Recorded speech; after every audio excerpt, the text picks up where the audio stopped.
Jika kiranya lidahku boleh memasyurkan sepuluh kemuliaan Yesus, kecapi surga berbunyi, seisi surga menyanyi, nyanyi lagu surga, nyanyi lagu surga. Aku nyanyikan darahnya yang membasuh segala dosa, yang selamatkan aku. Ku puji kebenarannya dan kesempurnaan surga yang terangi jiwaku, yang terangi jiwaku.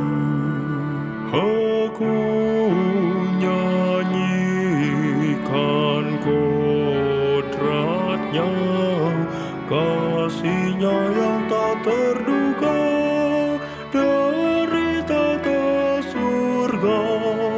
Dengan nyanyian yang merdu, aku memasyurkan selalu kemuliaannya, kemuliaannya. Indah hari Yesus datang, bila masuk surga yang terang, melihat wajahnya beserta juru selamatku, hidup senang dan bersatu selama-lamanya, selama-lamanya.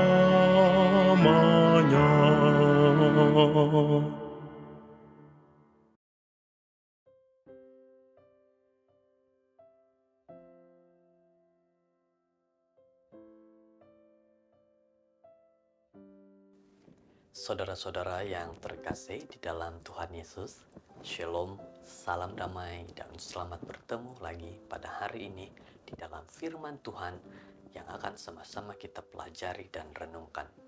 Mari kita teruskan hari ini dengan berdoa. Tuhan, Engkau berkatilah kami, biar kami dapat mengerti firman-Mu ini dengan baik.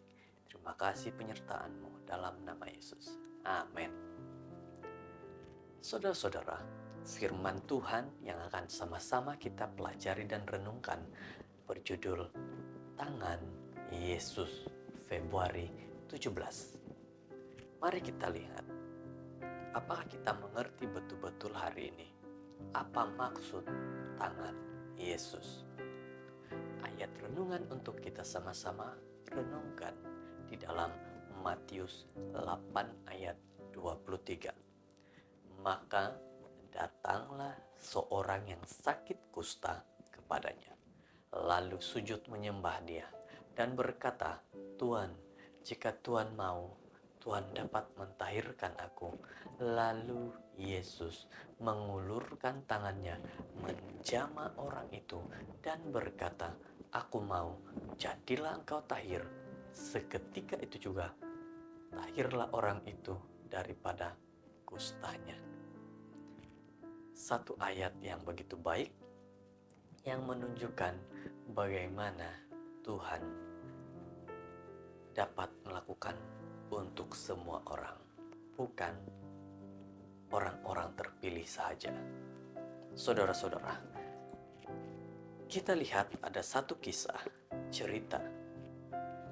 Beberapa bulan selepas kematian ibu, semasa lawatan ke rumah kakak, saya memperhatikan anak-anak saudara yang masih remaja merenung tangan saya. Saya bertanya kepadanya, mengapa? Dan dia menjawab, tangan Uncle, Paci mengingatkan saya kepada tangan nenek. Satu hal yang mungkin jarang terjadi dan mungkin tidak pernah anak-anak untuk perhatikan. Dikatakan, saya tidak pernah menyangka tangan saya menyerupai tangan ibu. Memikirkan hal itu, saya paham sesungguhnya anak saudara saya. Penilaiannya membuatkan saya terpikir bagaimana tangan kita seperti wajah kita itu menunjukkan identiti kita. Saudara-saudara, lihatlah bahwa ada saja yang sama ataupun serupa dengan orang tua kita. Tangan, ya, semuanya di tubuh badan kita pasti ada yang sama ataupun serupa dengan orang tua kita. Coba, ini juga membuatkan saya teringat bahwa tangan-tangan itulah yang memberi saya makan dan mengangkat saya apabila saya terjatuh semasa memulahkan langkah pertama saya. Jadi saudara-saudara, tangan-tangan itulah yang memeluk saya, menghibur saya, dan mendoakan saya. Saya bertanya kepada diri sendiri, sama ada tangan saya dikhususkan untuk berbuat baik dan melayani orang lain, sama seperti tangan ibu saya?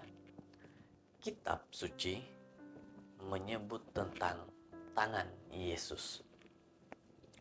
Kalau dari cerita tadi mengatakan bahwa tangan daripada anak serupa dengan tangan ibu, tetapi kitab suci menyebut tentang tangan Yesus. Apa yang ada dengan tangan Yesus ini? Tuhan menghulurkan tangannya dan menyentuh orang kusta atau orang buta. Dia meletakkan tangan pada kanak-kanak. Dia menggunakan tangannya untuk memegang Petrus yang ketika itu sedang tenggelam di Laut Galilea.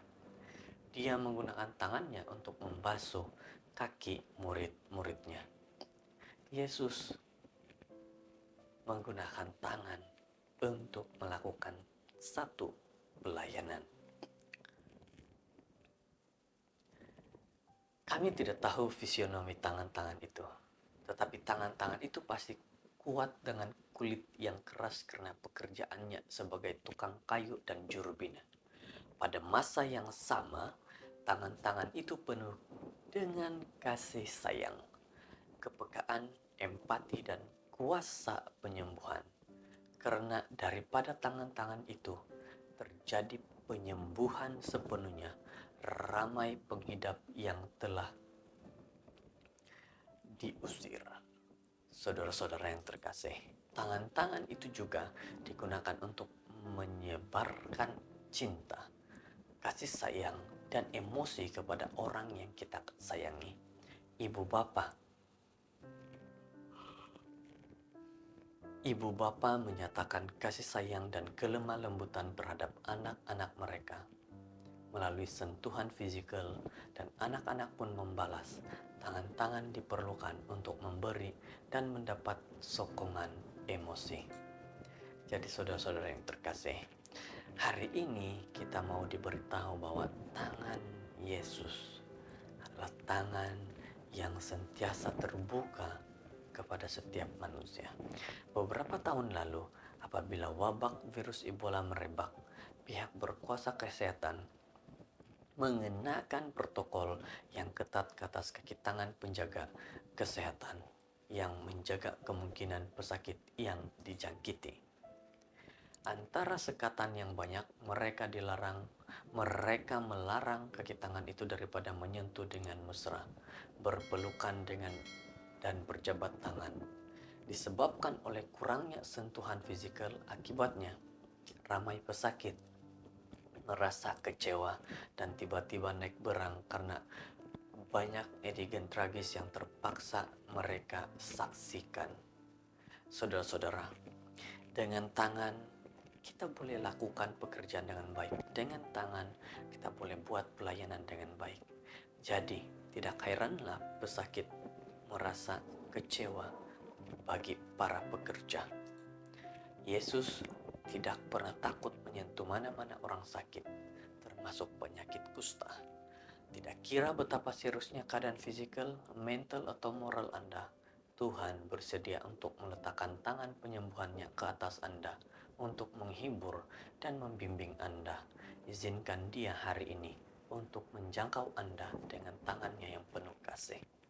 Jadi saudara yang terkasih, ingatlah, Yesus terbuka tangan bagi semua orang. Dia mau menolong saudara-saudara dalam keadaan apapun. Datanglah kepada Yesus. Biarlah tangan itu yang memegang, memeluk saudara-saudara yang dalam masalah, dalam gembira, dan dalam apapun. Semoga kita diberkati dengan berkat hari ini. Mari berdoa. Tuhan, terima kasih penyertaan-Mu memberitahu kepada kami dalam renungan hari ini bahwa tangan Yesus adalah tangan yang terbuka untuk semua orang dalam menyembuhkan, dalam memberi kegembiraan, kebahagiaan, dan apapun. Terima kasih Yesus menyertai kami hari ini. Dalam nama Yesus. Amin.